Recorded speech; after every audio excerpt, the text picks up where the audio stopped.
Don't let anybody tell you you are ever past your prime. Never give up.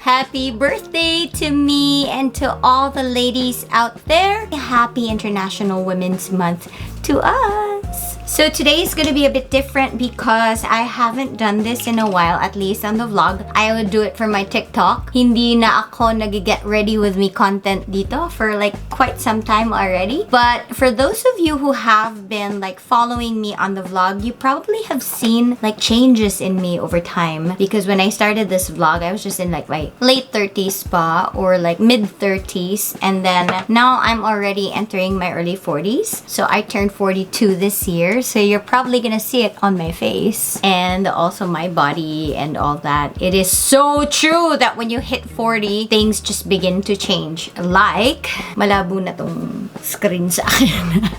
Here's what we're gonna do. We're gonna talk about the changes that I've experienced over time as a woman in my body as I enter into my 40s, and also the role that hormones play in the body and how I've experienced that for myself. So we're gonna start off with that. Kwento ko sa inyo yung journey ko, hormonal journey ko habang naglalagay ako ng aking makeup. So let's start off with my moisturizer. This is what I use these days. I love this a lot. So this is like a big change for me. I'm not sponsored by this. This was just like something that I got from somebody. It's the Anessa Sunblock.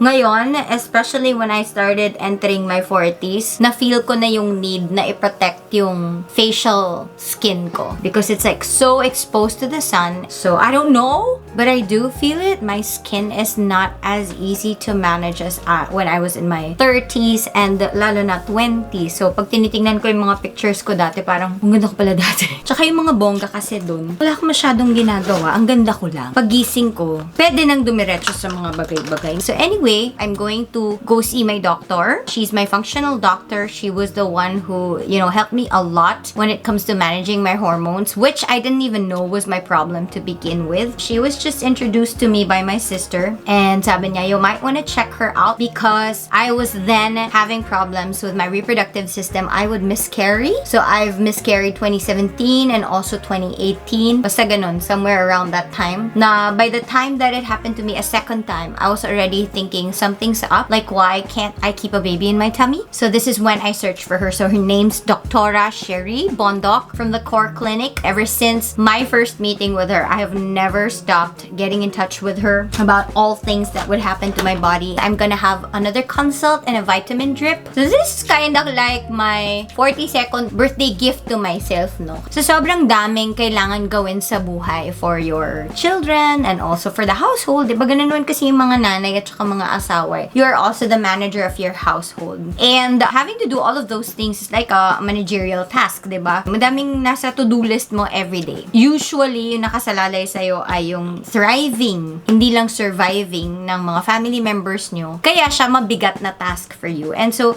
this is also why women, especially moms, are like prone to forget themselves because the reality is so many things depend on her. Minsan, at the expense of the self. Kaya marami sa amin ang nami-mental when they become a mom because so much is taken away from us. I mean, that happens right at the onset of like, say, pregnancy. Your body changes and you feel like it's really no longer yours. And then all throughout the pregnancy until delivery. Like if you think about how violent giving birth is. Birthing can be violent. And especially so if the people around you or around the birth of your baby are not really careful enough and are not, you know, mindful enough to give you a positive experience and help you to gently bring in this baby into the world and also to help you heal, like put pieces of you back together, diba? I mean, just the literal act of it. Bubukas ka, uurang lahat ng organs mo habang pregnant ka, yung buong pagkatao mo para lang lumabas siya, whether that's vaginally or if they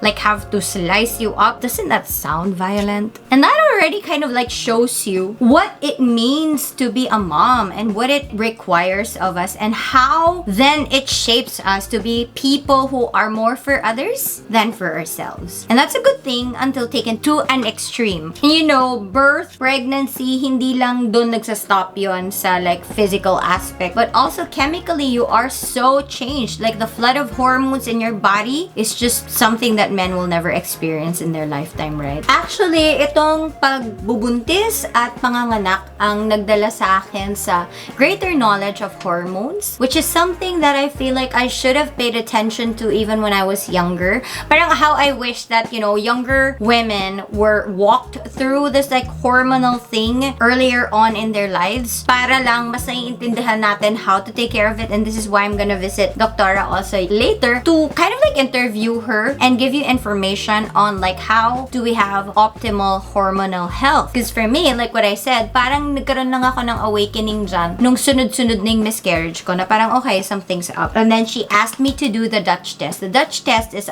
she's gonna send you like strips of paper where you're gonna have to pee on them for like the next 3 days. May schedule yon. So every day, may directions yun kung kailan mo iihian yung papel na yon. It will measure your hormonal levels, and when you give it back to them and then the labs come back to you, they say they're done assessing everything. They're gonna tell you, sobra ka sa estrogen. Oh, kulang ka sa estrogen. And all that. So the first time that I went to her, I don't remember exactly anymore what was lacking in me. She did measure my thyroid levels also, and that's kind of like one of the things that she addressed. Then she gave me a protocol. So ano yung mga supplements na kailangan kong inumin, and I started taking them. And at that time when I first met her, my problem was not only miscarrying but also trying to get pregnant. Na parang I didn't get pregnant as easily as other women. After the Dutch test, sabi niya, this will help you supposedly, and I kid you not, in like a month I got pregnant. She did advise me on like what's an optimal diet for me. She said try to go gluten-free, and that's what I did when I was carrying Manu. And as you can see, he's like the 4th pregnancy for me. The 2 before him hindi natuloy o nabuo. My firstborn na naman is very precious, but Manu is my rainbow baby. I found myself consulting again more last year kasi it was like the height of my stress in life, having started a business. And for those of you who have seen like my vlogs in the past season, like December, you would remember how anxious I was. And it came to a point that it was already debilitating. Like I couldn't fall asleep, and whenever I did, I couldn't stay asleep. I was very fearful. In the beginning, I was like kind of like attributing it to my business. May mga stressors ako talaga sa buhay that caused me to be that way. That, you know, I have my TMJ disorder. D is for disorder. So I have a disorder here. When I called her last year, I asked her, sabi ko, Doc, I really can't understand anymore. Iba na yung pagka-anxious ko. I couldn't control it. Almost always kasi when I would get anxious before, there was a way for me to control it. I'd pray and it'll go away. So this was the first time in my life na wala na akong magawa for it to go away. So I asked her, one of my main worries, do I have an illness that is like, you know, really, really bad? Kaya ako ganito. What she did say to me was like, maybe you've just got like, you know, a high dose of cortisol in your body for whatever reason. So we can maybe manage that. But if you're insistent that you can't control this anymore and you think something's up, gawin mo natin yung Dutch test. So, inulit ko yung Dutch test actually last December all over again. Kasi diba, our hormones naman talaga change. I mean, especially so, I guess, pag nanganak ka na, no? Kasi parang talaga nag-iiba na yung concoctions mo sa katawan mo when it comes to the chemicals or the hormones or the cells in your body. I got her packet again, and lo and behold, something was wrong with me. It's me. Hi, I'm the problem. It's me. Although, gratefully, it wasn't as bad as I expected it to be. The reason why it kind of like alarmed me also was that high stress, couldn't sleep, I was so lethargic. Parang sobrang off lang talaga nung katawan ko. But aside from that, it was already my 6th month of like not having proper menses. So I've never had this before. Even when I miscarried before, parang, oh, syempre may konting dugo-dugo, ganyan, yung more than usual. But then it'll go away. And so the last time, so I miscarried again last year at around July. After that, syempre parang iniisip mo na, okay, hindi pa okay yung katawan mo, ine-expel pa niya lahat ng nasa loob mo. And for the next 3 months after my miscarriage, I was like, okay, this is still fine. I would check with my OB, my bleeding, this much, like the clots that I have, they're probably like all part of it pa. Pero come 4th month, 5th month, 6th, ganun pa rin. Tapos yung pinakamalala was like last December, bago magpasko, I remember I was on the floor, I was wrapping gifts, and I was already wearing my overnight pad. And then naka-feel ako ng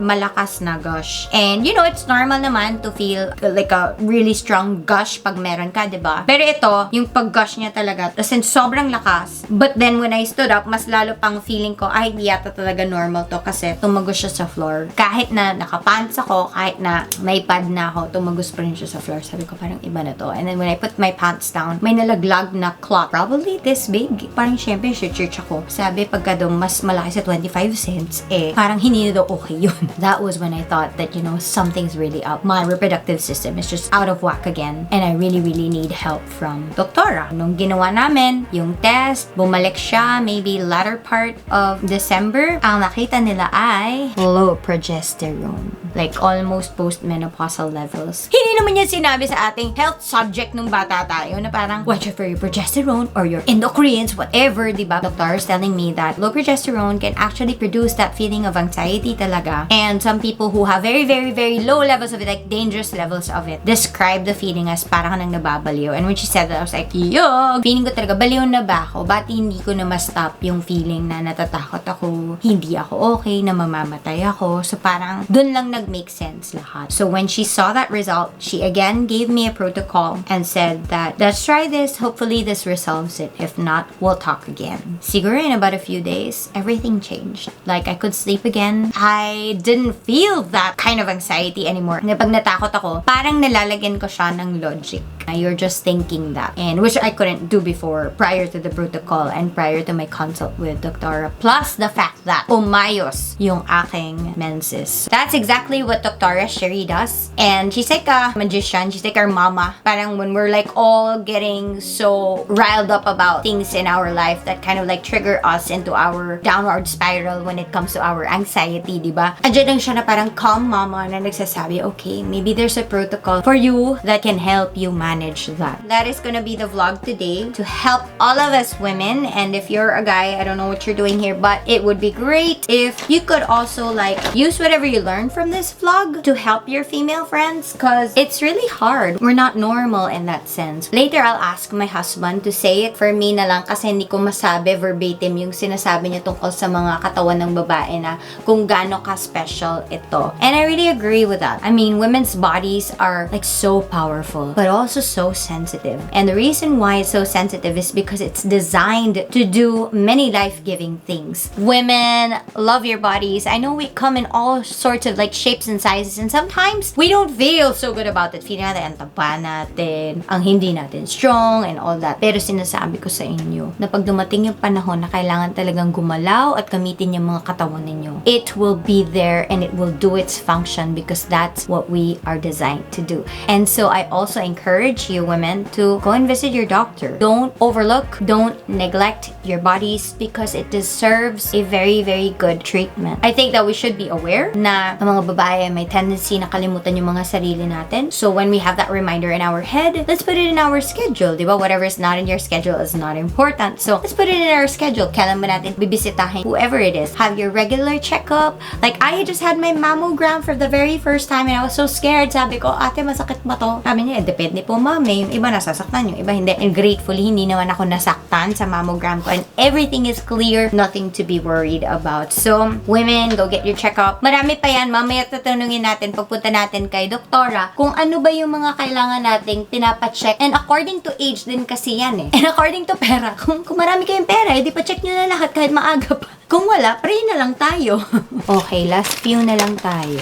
Tapos hair na. So, I'm just gonna do my kilay like this. Tapos subukan natin yung bagong pinadala ng BLK. Maka-testing tayo ng mga panibagong lipstick. This is BLK and it's Pillow Matte. Intense color meets pillow soft goodness. So, ito na naman tayo sa packaging ng BLK na nakaka-reveal ng impatience. So, the shade of this lipstick is 0. So, let's try it. Ang ganda. Type ko, matte, pero hindi mabigat, tsaka hindi maganit. Di ba yung parang gumaganong-ganon? Kapag di nyo alam yung ibig sabihin ng maganit, balik kayo sa Filipino teacher nyo. Guys, ganda sana ng damit ko. But, yung zipper, hindi kinaya. Ayan, Ulit ako. Sobrang iba yung outfit ko from kanina to now. Naisip ko kasi umulan na rin eh. So, might as well change to something more appropriate. Let's go! Parang kailan lang nung nandito ako. When I visited her, you were actually with me here. Do you remember going to this place before? No, I think when you get there, baka you were just 4 years old. Here we go! Hi! Hello! Aba, social kayo Alright guys, while I'm waiting, I'm gonna have my drips. Piniprepare lang nila habang magbabayad muna ako ng mga utang ko dito. Tapos magnanap after. Okay na, love you.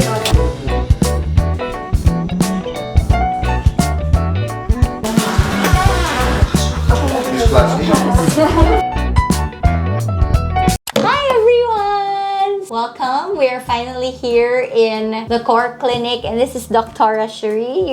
You're seeing her a second time on the vlog. Siguro for some of you, first nyo pa lang. So review nyo na lang kung paano kami first nag-meet. Let me just start this by saying that I got very, very sentimental going up and entering the clinic. Kasi sabi ko, oh my gosh, yung last time ko dito, wala pa akong manu. And my emotional state back then was like, I don't even know if I'm going to have another baby. And it feels just so different to be coming back here and then dala ko na yung pangalawa ko. I was telling them that I wanted to ask you stuff about the hormones because, like I said earlier, there's so much to be learned about hormones. And I'm glad that finally the information age is coming. So, nalalaman na ng mga tao na, oh, importante pala yan na i-mind, right? First of all, what are hormones ba? Hormones are chemicals. These are chemicals that you make naturally. You make them, they go to your bloodstream. But the most important to think about hormones is that they regulate your organs. Ano ibig sabihin ng regulate? They tell your organs what to do. They regulate your body in a positive way. But you have a lot of hormones hindi lang sex hormones, but we have a lot of hormones like thyroid. It's your metabolism hormone. Akala nila metabolism is weight loss, but it's not weight loss. Metabolism means work. So your thyroid technically tells your organs or everything in your body to work and work well. So yun, kung meron kang problema sa thyroid, meron kang organ na might not work well. How do they play in our overall well-being? Ano yung role nila? So, like I said, they regulate things. So, they tell your body how to do things. Like, as simple as your liver. Your liver is supposed to function to detox, diba? Clean out things. Yes. So, it's actually dependent on your hormones. Your thyroid will give it energy. Your insulin will tell it like how to properly metabolize or process cholesterol, sugar. So wait a minute, insulin is a hormone? It's a hormone, yes. It's the hormone that regulates blood sugar. It's also the hormone that tells you to store or burn fat. I never knew. So like to have diabetes is actually a hormone problem. Yes, yeah, definitely. So what are the common hormones siguro na hindi natin alam? Hormones pala sila. So insulin, thyroid, cortisol, which is the stress hormone na sinasabi. But it's also good, right? Like you need cortisol. Am I correct? Yes, again, another misconception. It's not a stress hormone, but it's the hormone that makes you cope up with stress. And if you have too much of the stress and you have too much of the cortisol, that is when the imbalance happens. Yes. And not because of the cortisol, but because of the stress. May class pala ako today. Next tayo. Males and females. I know there's a difference, but how, in the simplest way possible, paano natin ma-explain ang difference ng male and female hormones? First, there's no difference in terms of what we make. Lahat tayo pare-pareho. Males and females, we produce the same hormones. From thyroid, insulin, to sex hormones. Ibig sabihin yung lalaki, they make testosterone, estrogen, progesterone. Females make estrogen, progesterone. The same, testosterone. The difference now is the schedule of how we make these sex hormones. Yung lalaki, very steady when they make testosterone, estrogen, and progesterone. Every day, every month, every year. Very steady. Until they reach probably the age of 45, they now undergo andropause. Dahan-dahan ng kumukonti yun. Doon na lang. But females, from the very start, every day of your cycle, every day of each month, iba-iba the way you make your estrogen, progesterone, and testosterone. Parang roller coaster, bababa, bagsak. Oh my gosh, kaya naman pala. That explains a lot. Kaya naman pala today, saya ko kahapon, hindi, yung mga ganon. Yeah, but that's important, of course. You know, fertility. May function yung differences na yun for fertility. So you mean females, ganun talaga, medyo unpredictable? It's predictable in a way, but it's cyclical. Cycle siyang fina-follow. And that could differ from one woman to another. Yes, and can differ so much also if you're imbalanced. Correct, oo. Roller coaster na nga from the very start, no? Mag-imbalance pa. Okay, so kanina pa natin pinag-uusapan yung hormonal imbalance. How does that start usually? And is that something that you get even when you're young or pag later on in life na lang ba? Naturally, your hormones has a predictable way of changing, and that is merely because of age. As we age, of course, our organs that produces hormones also age. So, syempre, hindi na rin magpa-function well. But lifestyle changes can apparently also affect these organs. Kasi syempre, yung organ mo is very dependent on what you eat, on what you're exposed to. So, therefore, diet, your lifestyle, your habits, even medications that you take has an effect on these hormone organs. Sleep, of course, has a very big effect on these organs. Paano yung sleep? Paano yung sleep, Doc? Ano yung na-affect niya sa'yo? Sleep kasi is a way for your body to repair. So, when you don't get enough of that, your organ doesn't repair well, and therefore, the next day, it doesn't perform well. Kumbaga, hindi niya magagawa dahil pagod siya, ganon? Ano ba ang pinaka-top cause of hormonal imbalance? You have to remember that what is basic for good health is also very basic for hormone health. So, there's really no one reason that causes hormonal imbalance or hormonal defect. It's really a web or an intertwine of a lot of factors. So, like I said, diet is one, no? Or digestive problems is actually a big part of a hormonal imbalance. Okay. Only because the liver processes hormones. Your liver is a part of your digestive system. So when your liver is not working well, It's not also able to process hormones well. And therefore, when you don't process hormones well, your hormones won't work well. syempre when you say lifestyle, nandun na nga yung sleep, exercise, no? Ganon. Yeah. Exercise, why is it necessary? Because your hormone organs need proper oxygenation. And oxygenation can come by blood flow. And of course, efficient blood flow is provided when you move. When you move, yes, When your correct. muscles move. Hindi lang basta exercise, but also just moving is actually very important. Yeah. Walking alone is, it matters a lot already. Okay na ba yon yung ganon? Parang basic, Yeah. oo, Kaysa na- naman nakaupo ka lang the whole day. I agree. You said that there is, normal imbalance or The word can be decline or decline. dahan-dahan ng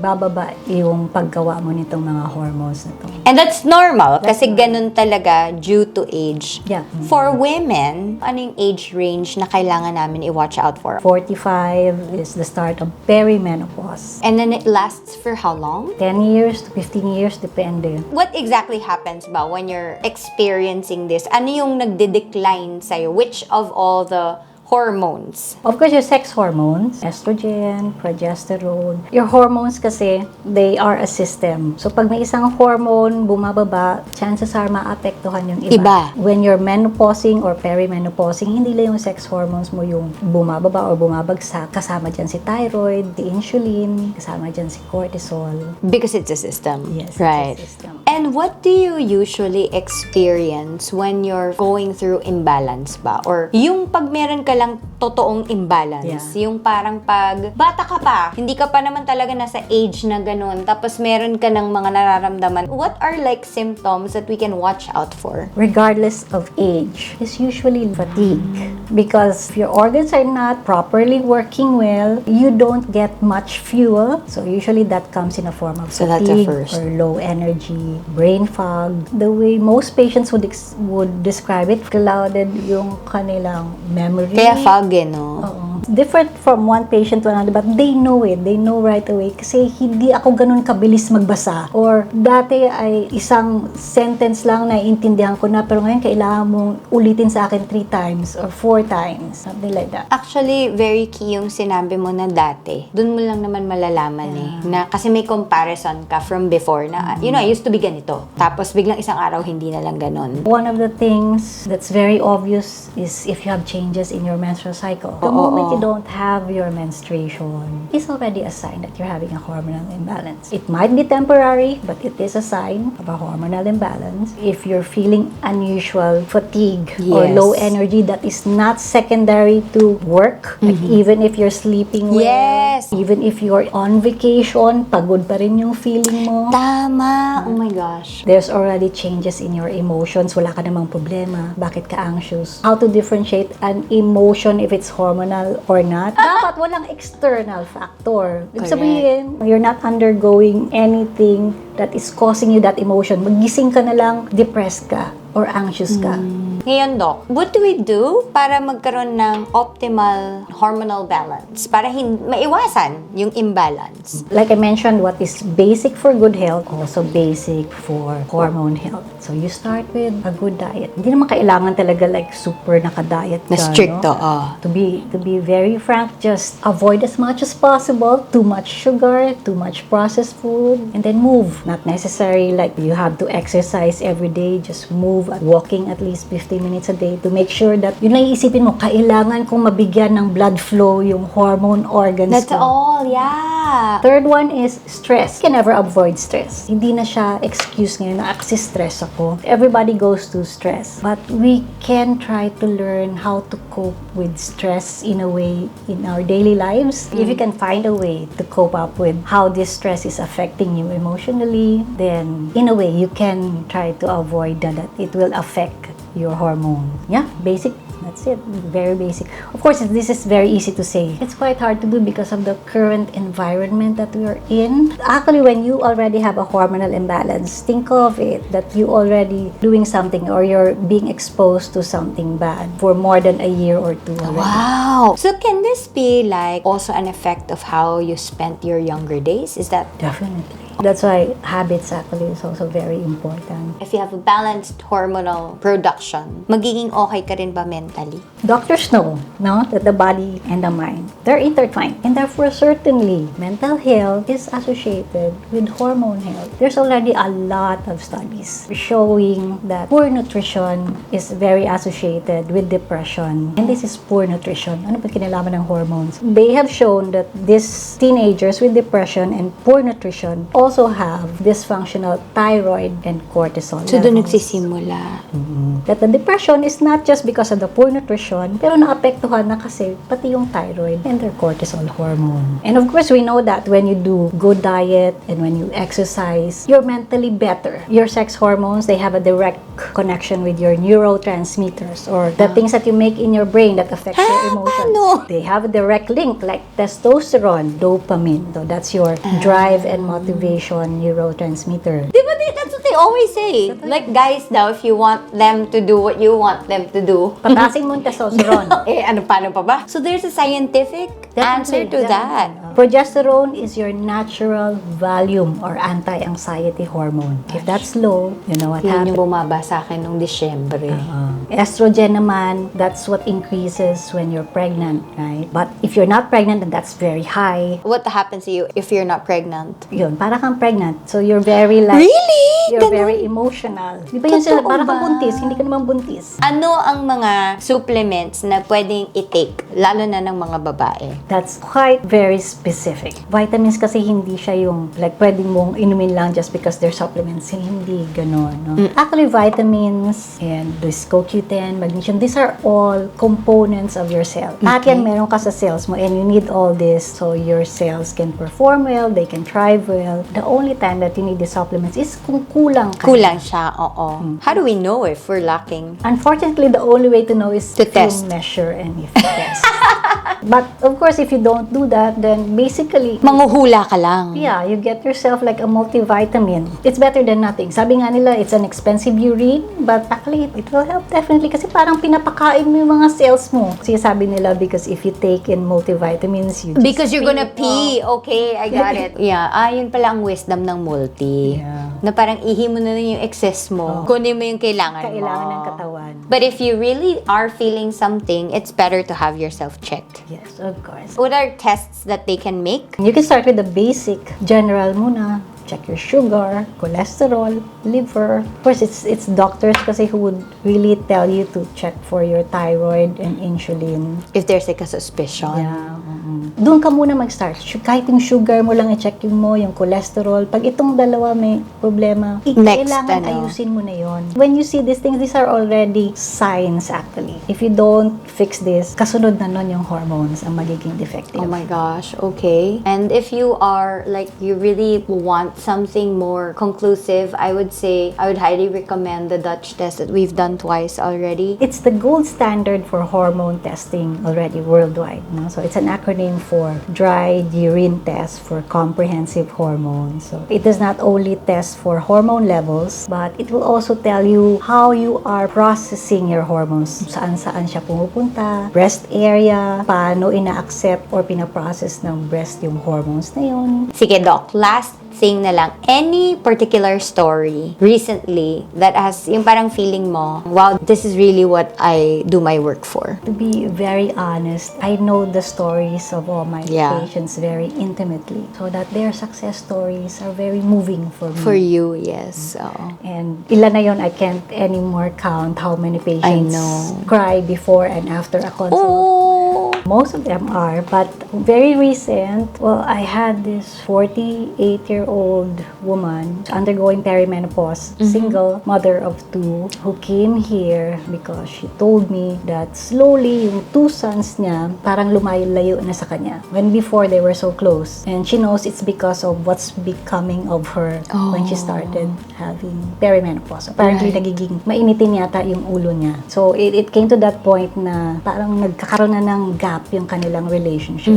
Yeah, we just fixed. I mean, we regulated a bit and she came back after 6 months with the two sons. Oh, and the relationship's better? I would presume because they thanked me also. Oh. Kasi bumait na yung nanay nila.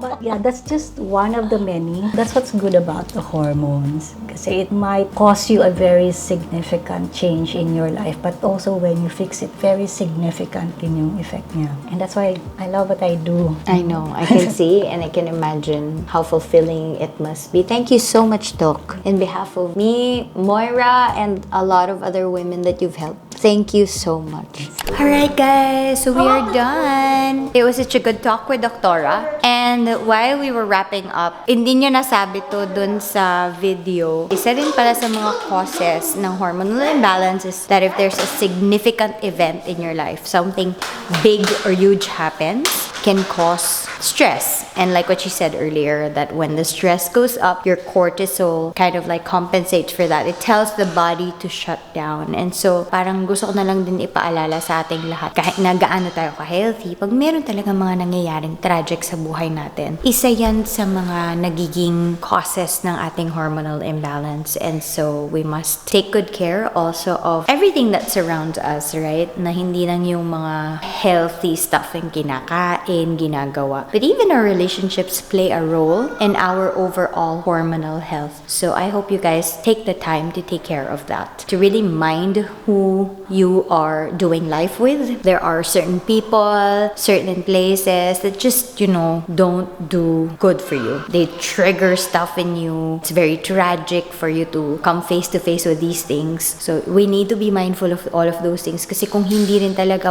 I think, kind of like what happened to me before. before, may isang bagay na naiinis ako or nakaka-affect sa akin, dinodumb down ko lang. Kasi parang feeling ko, arte-arte mo naman pag i-mind mo pa yan. But actually, no. In the long run, if you keep trying to push that away, you're just gonna find yourself na titirik ka na lang. Oh, this is not good na pala talaga for me. And you're just gonna say, wala na, ayoko na. Your body's gonna shut down. Yun, that's what's gonna happen. Yeah, so this is just a reminder for all of you that no matter how healthy you live your life, if you don't reduce the stress in your life, if we can already reduce it in the places where we can reduce it, then that's going to be beneficial for yourself and also for everyone around you, di ba? Kasi a stressed person will be hormonally imbalanced, so parang hindi siya good for herself tsaka for her environment. So you're doing your environment a favor if you take care of yourself. Correct? Hinihintay namin yung kuya niya kasi nagbanyo, and then we're gonna go eat nice tonight because we dragged the boys out. So we're just gonna eat and then close up this vlog. A playhouse. Oh, there we go. Can you imagine that when I look at my children, I'm actually looking at the work of my hormones? Amazing, right? Gaano to bali? Body agree. Tungkot. And you're the only one who does